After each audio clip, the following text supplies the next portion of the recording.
दोस्तों, ये कहानी है एक ऐसे 9 साल के बच्चे की जिसका बचपन किसी नर्क से कम नहीं था, लेकिन उस बच्चे ने हार नहीं मानी और पूरी दुनिया को अपने कदमों पर झुका दिया। चलिए देखते हैं कैसे। तो कहानी की शुरुआत सन 1172 से होती है, जहां हम अभी के नॉर्थ वेस्टर्न चाइना के इलाके को देखते हैं, जिसे उस समय टेंगुट किंगडम के नाम से जाना जाता था, जिसको टेंगुट राजवंश ही चलाता था। यहाँ पर कई सारे मंगोलियन ट्राइब्स के ग्रुप्स रहते थे, जिनके सरदार को खान कहा जाता था। इस ट्राइब्स के खानों की आपस में बहुत गहरी दुश्मनी होती थी, क्योंकि ये सभी लोग पावर में बने रहना चाहते थे, जिसके चलते इनके बीच अक्सर लड़ाइयां चलती ही रहती थी। इन लड़ाइयों में बहुत सारे लोग मारे जाते थे। मंगोलों की दुनिया में कोई नियम कानून नहीं थे, इसलिए इनको एक सुप्रीम खान की सख्त जरूरत थी, ताकि ये सभी लोग एकजुट होकर रह सकें। यहाँ से सीन शिफ्ट होता है और हम एक आदमी को देखते हैं जिसका नाम येसुई था, और ये चाइना के वेस्ट साइड से एक छोटा मोटा खान था। इस समय येसुई एक सफर पर निकला था। उसके साथ उसका 9 साल का बेटा तेमुजिन भी था। दरअसल येसुई अपने बेटे के लिए एक वाइफ ढूंढने के लिए निकला था। रात होने पर वो अपने दोस्त के ट्राइब पर आराम करने के लिए रुकते हैं। वहीं जब तेमुजिन अपने घोड़े के पास खड़ा होता है तो उसके पास एक छोटी लड़की आती है जिसका नाम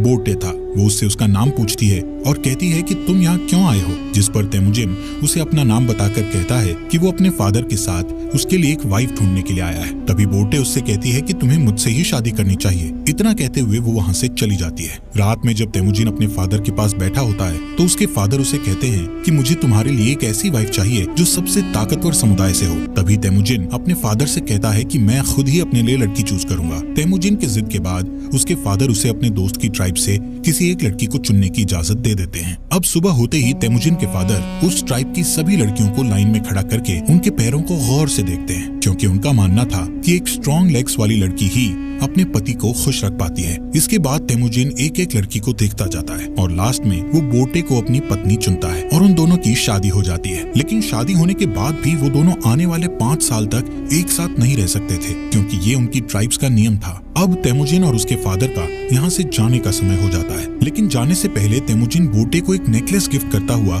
उसे कहता है कि वो उसके लिए जल्द ही वापस आएगा। यहाँ से येसुई तेमुजिन और अपने लोगों के साथ सफर पर निकल जाता है। कुछ दूर चलने के बाद वो लोग एक जगह पर आराम करने के लिए रुकते हैं। यहाँ पर वो सभी लोग काफी सतर्क थे, क्योंकि ठीक उनके सामने थोड़ी दूर एक और खान की ट्राइब के लोग बैठे थे। थोड़ी देर बाद उस खान का एक आदमी येसुई के लिए एक कटोरी में दूध लाता है, जिसका मतलब शांति का पैगाम था, और वो लोग समझौता करना चाहते थे। येसुई वो दूध की कटोरी ले लेता है और सामने बैठे खान के लिए भी अपनी तरफ से एक दूध की कटोरी भेजता है। येसुई के आदमी येसुई को खुद वो दूध पीने से पहले अपने किसी नौकर को पिलाने के लिए बोलते हैं, लेकिन येसुई उन्हें ऐसा करने से मना कर देता है, क्योंकि वो उस खान का विश्वास नहीं तोड़ना चाहता था और खुद ही वो दूध पी जाता है। दूसरी तरफ खान भी येसुई का भिजवाया हुआ दूध पी लेता है। थोड़ी देर बाद जब वो लोग अपना सफर फिर से जारी रखते हैं तो रास्ते में अचानक ही येसुई के सीने में बहुत तेज दर्द होने लगता है, जिससे वो अपने घोड़े से गिरकर मर जाता है। यहाँ हमें पता चलता है कि ये सब उस खान के दिए गए दूध के कारण हुआ था, क्योंकि खान ने उस दूध में जहर मिलाकर दिया था। तभी तेमुजिन अपने फादर के पास जाता है, लेकिन उसके साथ के सभी लोग उसे यहीं पर अकेला छोड़कर वहाँ से जाने की तैयारी करने लगते हैं, क्योंकि उनके बीच एक परंपरा थी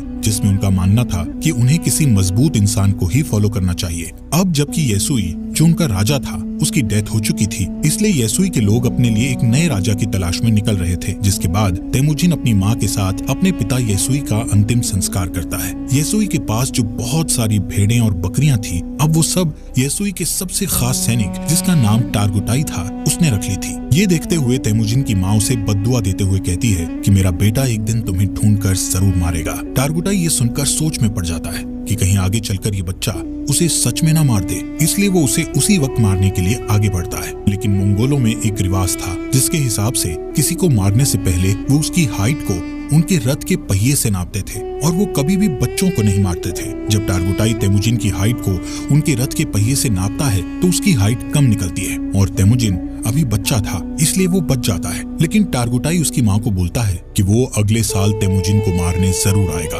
और तब तक उसकी हाइट और उम्र भी बढ़ चुकी होगी। कुछ महीनों बाद जब सर्दी आ जाती है तो तेमुजिन के पास छुपने के लिए कोई भी जगह नहीं थी। तभी उसे अपने फादर की बात याद आती है कि उन्होंने कहा था कि गॉड टेंगरी उनकी बुरे वक्त में मदद जरूर करेंगे। इसीलिए वो उस सीक्रेट माउंटेन की तरफ जाने लगता है, लेकिन रास्ते में अचानक उसका पैर बर्फ से जमी झील पर टिक जाता है और वो उस झील के अंदर ठंडे पानी में गिरकर डूबने लगता है। वो डूबकर मरने ही वाला था, लेकिन तभी वहाँ उसकी ही उम्र का एक लड़का जिसका नाम जमूखा था उसे झील से बाहर लाकर उसकी जान बचा लेता है। यहाँ पर जमूखा और उसका बड़ा भाई तेमुजिन को अपने साथ घर ले जाते हैं और उसे खाना खिलाते हैं। तेमुजिन उसकी जान बचाने के लिए उनका शुक्रिया अदा करता है। इसके बाद जमूखा और उसका भाई अपने अपने हाथ पर कट लगाकर अपना खून दूध में मिलाकर तेमुजिन को वो दूध पीने को कहते हैं। तेमुजिन वो दूध पी जाता है और अब वो 2 नहीं बल्कि 3 भाई बन गए थे। उन्होंने तेमुजिन को अपना भाई बना लिया था। अगली सुबह टारगुटाई अपने लोगों के साथ तेमुजिन को ढूंढता हुआ यहाँ आ जाता है ताकि वो तेमुजिन को जान से मार सके। टारगुटाई के लोग तेमुजिन को पकड़कर उसे अपने साथ मारने के लिए ले जाते हैं, लेकिन जब वो तेमुजिन की हाइट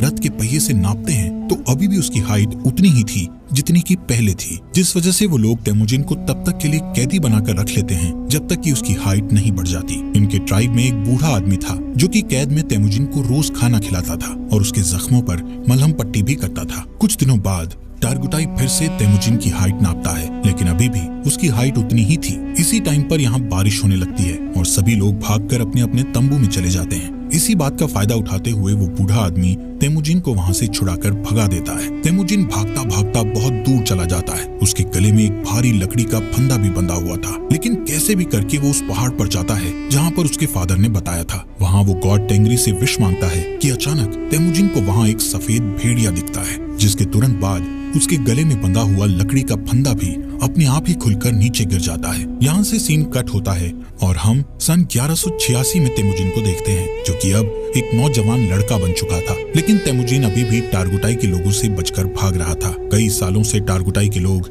तेमुजिन को ढूंढ रहे थे और एक दिन वो तेमुजिन को ढूंढ ही लेते हैं और उसे पकड़कर फिर से कैदी बनाकर उसी लकड़ी के फंदे में रखते हैं जिसमें उसे बचपन में रखा गया था। अब क्योंकि तेमुजिन की हाइट और उम्र बढ़ चुकी थी, इसलिए उसके मरने के चांसेस बहुत ज्यादा थे, लेकिन टारगुटाई उसे जान से नहीं मारता क्योंकि वो उसे अपनी जान की भीख मांगते हुए देखना चाहता था। लेकिन तेमुजिन टारगुटाई से बोलता है कि मैं खुशी खुशी मर तो सकता हूँ, लेकिन तुम्हारे आगे अपनी जान की भीख कभी नहीं मांगूंगा। ये सुनकर टारगुटाई उसे टॉर्चर करना शुरू कर देता है और उसे कहता है कि अब मैं तुम्हें धीरे धीरे तड़पा तड़पा कर मारूंगा। यहाँ पर हम देखते हैं कि वो बूढ़ा आदमी अभी तक जिंदा था और वो फिर से तेमुजिन के पास जाकर उसे पानी पिलाता है। उसी दिन शाम को जब सभी लोग आपस में बिजी थे तो टारगुटाई तेमुजिन के पास अकेला उससे बात करने जाता है। इसी बात का फायदा उठाकर तेमुजिन उसी लकड़ी के फंदे से जिससे उसे बांधा गया था उससे टारगुटाई को मारकर वहाँ से भाग जाता है। अब टारगुटाई को मारकर वो खुद खान बनने के लिए तैयार था। अब यहाँ पर वो सबसे पहले अपनी वाइफ के पास जाता है जिससे उसने बचपन में शादी की थी। वो बोटे के पास जाता है जो अब बड़ी हो चुकी थी और बहुत खूबसूरत भी। बोटे उससे कहती है कि मैं कई सालों से तुम्हारा इंतजार कर रही थी और अब फाइनली वो दोनों साथ थे। कुछ देर बाद वो लोग यहाँ से निकल जाते हैं। यहाँ से तेमुजिन सीधा अपनी माँ और बहन के पास उनसे मिलने जाता है। तेमुजिन को इतने सालों बाद देखकर उसकी माँ और बहन बहुत खुश थे, लेकिन एक दिन इनके ऊपर मर्किट ट्राइब के लोगों का अटैक हो जाता है। कई साल पहले तेमुजिन के फादर ने इस मर्किट ट्राइब के खान की मदर को किडनैप किया था और तब इस ट्राइब के खान ने कसम खाई थी कि वो अपनी माँ का बदला जरूर लेगा। और अब ये लोग यहाँ बोटे को किडनैप करने आए थे। बोटे और तेमुजिन दोनों यहाँ से भागने की कोशिश करते हैं, लेकिन तभी एक तीर बोटे को लगता है जिससे वो अपने घोड़े से नीचे गिर जाती है और वो लोग उसे किडनैप कर लेते हैं। दरअसल मर्किट खान बोटे को अपनी वाइफ बनाना चाहता था, वहीं दूसरी ओर तेमुजिन अपनी वाइफ बोटे को वापस लाना चाहता था, जिसके लिए वो अकेला काफी नहीं था। इसलिए वो मदद के लिए अपने पुराने भाई जमूखा के पास जाता है। यहाँ जमूखा भी एक ट्राइब का खान था जो कि बहुत पावरफुल ट्राइब थी। जमूखा तेमुजिन की मदद करने के लिए तैयार था, लेकिन लड़ाई के लिए वो तेमुजिन को 1 साल का इंतजार करने के लिए कहता है क्योंकि उसे बाकी ट्राइब्स पर अटैक करके उन्हें अपने अंडर लेना था। समय के साथ साथ 1 साल भी बीत जाता है और वो वक्त आ जाता है जब वो दोनों भाई मिलकर अपनी सेना लेकर मर्किट ट्राइब पर अटैक करते हैं। लड़ाई में वो सभी लोगों मर्किट ट्राइब के खान और उसकी सेना को मारकर उनका जरूरी सामान अपने साथ उठा लेते हैं। वहीं एक टेंट में बोटे बैठी थी जो कि प्रेग्नेंट थी। इसके बावजूद भी तेमुजिन उसे अपना लेता है। उसी रात ये लोग अपनी जीत का जश्न मनाते हैं और तेमुजिन के साथ और भी कई लोग जुड़ जाते हैं जो उसे वहाँ मिले सामान को सभी में बांटने के लिए कहते हैं, जिसमें से तेमुजिन सिर्फ 10% सामान ही अपने पास रखता है और बाकी 90% वहाँ के लोगों में बांट देता है। तेमुजिन उन मरे हुए लोगों के परिवारों को भी कुछ सामान देता है जिन्होंने लड़ाई में अपनी जान गंवाई थी। तभी यहाँ जमूखा के 2 लोग ये सब देखते हैं और तेमुजिन की ट्राइब के साथ जुड़ जाते हैं। अब क्योंकि मंगोल्स में शुरू से ही ये नियम था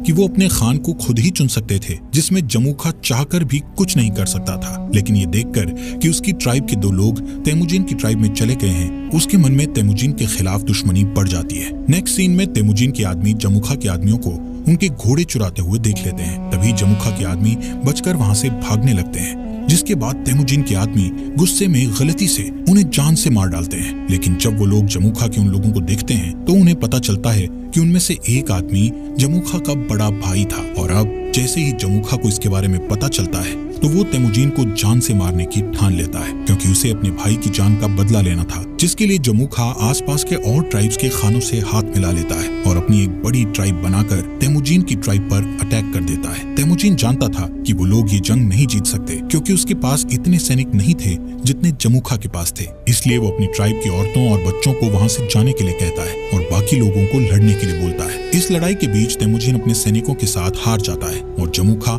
उसे और उसके सैनिकों को बंदी बना लेता है। जमुखा तेमुजिन को अभी भी भाई बोलता था, लेकिन वो अपने बड़े भाई की जान का बदला लेना चाहता था, इसलिए वो तेमुजिन को अपनी जान बचाने के लिए गिड़गिड़ाते हुए देखना चाहता था। इसके बाद वो तेमुजिन को अपना गुलाम बना लेता है और किसी और ट्राइब के लोगों को बेच देता है, जहां सजा के तौर पर तेमुजिन को रेगिस्तान में काफी दूर पैदल चलना पड़ता है। बहुत दूर चलने के बाद ये लोग एक शहर पहुंच जाते हैं जहां टेंगुट डायनेस्टी का शासन था। ये लोग तेमुजिन को एक जगह बैठाते हैं ताकि दूसरे लोग उसको देखकर उसे खरीद सकें। एक दिन इस सल्तनत का राजा बाजार आया हुआ था, तभी वो तेमुजिन को देखता है और उसे चंद पैसों में खरीदने के लिए अपने लोगों से बात करता है। लेकिन उस राजा के लोग तेमुजिन को खरीदने से उसे मना करते हैं, लेकिन फिर भी वो तेमुजिन को खरीद लेता है। इसके बाद तेमुजिन को एक पिंजरे जैसे कमरे में रखा जाता है जो शहर के बीचों बीच था, ताकि बाहर से लोग उसे देखकर हंस सकें और उसका मजाक उड़ाते हुए मस्ती कर सकें। यहाँ पर तेमुजिन को देखने के लिए एक बुद्धिस्ट मंक हर रोज आता था और उससे माफी मांगता था। एक दिन तेमुजिन बुद्धिस्ट मंक के साथ एक समझौता करता है कि अगर तुम मेरी वाइफ को ढूंढोगे तो मैं आगे चलकर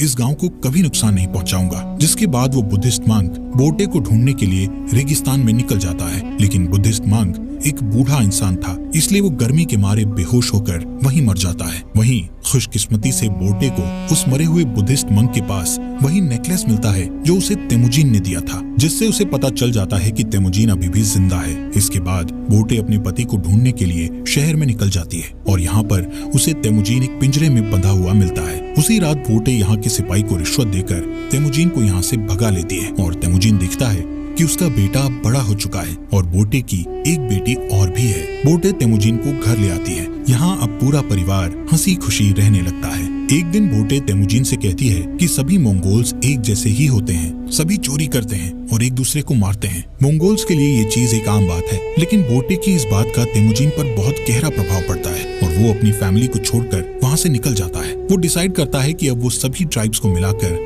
एक नया मंगोल राज बनाएगा, जिसमें सभी के बीच नियम और कानून होंगे। तेमुजिन अब डिसाइड कर चुका था कि अगर इस काम को पूरा करने के लिए उसे किसी की जान भी लेनी पड़े तो वो पीछे नहीं हटेगा। वो 3 नियम बनाता है, जिसमें पहला नियम था कि औरतों और बच्चों को कभी नहीं मारा जाएगा। दूसरा नियम था कि दुश्मन से मरते दम तक लड़ा जाएगा और तीसरा नियम ये था कि कोई भी अपने खान को धोखा नहीं देगा। यहाँ से सीन कट होता है और हम सन 1196 को देखते हैं, जहाँ कई साल पहले तेमुजिन ने कसम खाई थी कि वो मंगोल की बड़ी आर्मी बनाएगा और अब उसने बहुत सारे ट्राइब्स को जीतकर एक साथ जोड़कर एक बड़ा मंगोल बना लिया था। अब उसके रास्ते में एक ही रुकावट थी जो उसको राजा बनने से रोक रही थी, और वो रुकावट और कोई नहीं बल्कि उसका भाई जमुखा ही था। जमुखा के पास भी एक बहुत बड़ी आर्मी थी और वो दोनों एक जंग के मैदान में अपनी पूरी आर्मी लेकर लड़ाई के लिए तैयार थे। यहाँ पर तेमुजिन जमुखा को उसका भाई होने के नाते उसके साथ जंग करने की बजाय उसको समझाना चाहता था, लेकिन जमुखा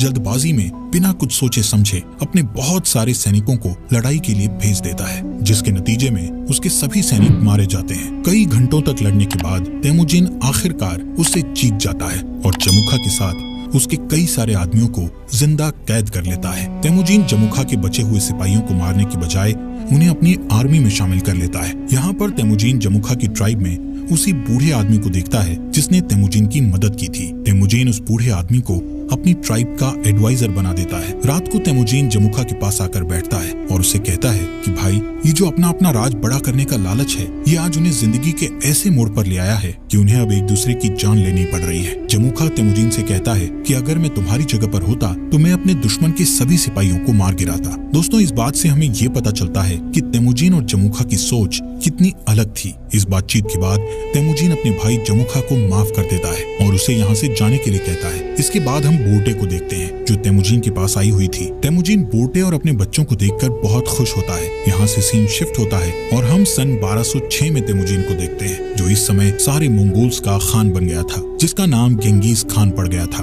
और उसे एक और नाम से भी जाना जाने लगा था, जो कि था चंगेज खान। इसके बाद उसने पूरे के पूरे टेंगुट साम्राज्य का खात्मा कर दिया था और एक नए सिरे से साम्राज्य की स्थापना की। उसने मोनेस्ट्री शहर को उस मंक की आखिरी इच्छा समझकर छोड़ दिया, क्योंकि उस मंक ने तेमुजीन से कहा था कि अगर मैं तुम्हारी पत्नी को ढूंढकर तुम्हारे बारे में बता दूं तो तुम इस मोनेस्ट्री शहर को तबाह नहीं करोगे। और आगे चलकर ये मोनेस्ट्री शहर मंगोल साम्राज्य का फाउंडर बना, एक ऐसा साम्राज्य जो कि इतिहास के सबसे बड़े साम्राज्यों में से एक था।